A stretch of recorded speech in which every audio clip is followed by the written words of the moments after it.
மாலை நேரம். சூரியன் அஸ்தமிக்க காடு மெதுவாக இருளால் மூடப்படுகிறது. அந்த காட்டில் உயரமான மரத்தின் கிளையில் ஒரு பழமையான ஆந்தை அறிவோன் வாழ்ந்தது. அவன் அறிவுள்ளவன், ஆனால் தனிமையில் வாழ்பவன். அவன் இரவில் மட்டும் விழித்து காட்டின் அமைதியை காப்பவன். அதே காடு, மரங்களின் அடியில் ஒரு பூனை மஞ்சு வாழ்ந்தது. அவள் வேகமானவள், நகைச்சுவை நிறைந்தவள், ஆனால் சற்று கபடமான மனமுடையவள். அவள் இரவெல்லாம் வேட்டை பார்க்கும், ஆனால் ஒருநாள் அவள் பாதை ஆந்தையுடன் மோதியது. ஒரு இரவு மஞ்சு சிறு எலியை துரத்தி கொண்டிருந்தாள். எலி மரத்தின் வேர்க்குழியில் புகுந்தது. மஞ்சு மேலே பாய்ந்தபோது அவள் திடீரென ஒரு கிளையில் அமர்ந்திருந்த ஆந்தையை பார்த்தாள். மஞ்சு அச்சத்துடன், "யாரு நீ?" "இருளில் அமர்ந்து பார்க்கிறே." ஆந்தை அமைதியாக, "நான் இந்த காட்டின் காவலன் அறிவோன். நீயே யார்?" மஞ்சு, "நான் மஞ்சு. வேட்டை பார்க்க வந்தேன். ஆனால் உன்னுடைய கண்கள் மின்னுகிறது." ஆந்தை சிறிது சிரித்தது. "இரவில் பார்த்தல் என் வேலையே, இருள் எனக்கு நண்பன்." அந்த இரவு அவர்கள் பேசிக்கொண்டனர். அந்த பேச்சு ஒரு வினோதமான நட்பை உருவாக்கியது. இரவின் ஆந்தையும் பூனையும் நண்பர்களானார்கள். நாட்கள் சென்றன. மஞ்சு தினமும் ஆந்தையிடம் வந்து பேசுவாள். அவள் காட்டு விலங்குகள், வேட்டை, தந்திரம் பற்றி பேசுவாள். ஆந்தை அவளிடம் ஞானம், பொறுமை, அமைதி பற்றி சொல்வான்.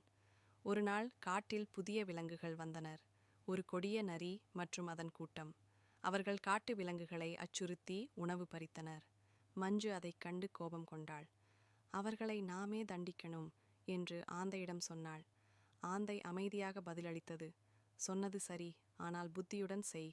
கோபம் தீர்வல்ல." மஞ்சு அதை கவனிக்காமல் நரியை தாக்க முயன்றாள். ஆனால் நரி கபடமானவன். அவன் மஞ்சுவை வலையில் பிடித்தான். இப்போது அவள் சிக்கலில். ஆந்தை அதை அறிந்து இரவிலேயே பறந்து சென்றது. அவன் மரங்களின் மீது இருந்து நரியின் முகாமைக் கண்டான். அவன் குரல் ஒலிக்கச் செய்தான். "நரியே, காட்டு அமைதி உன் வஞ்சகத்தால் அழியாது." நரி பயந்தான்.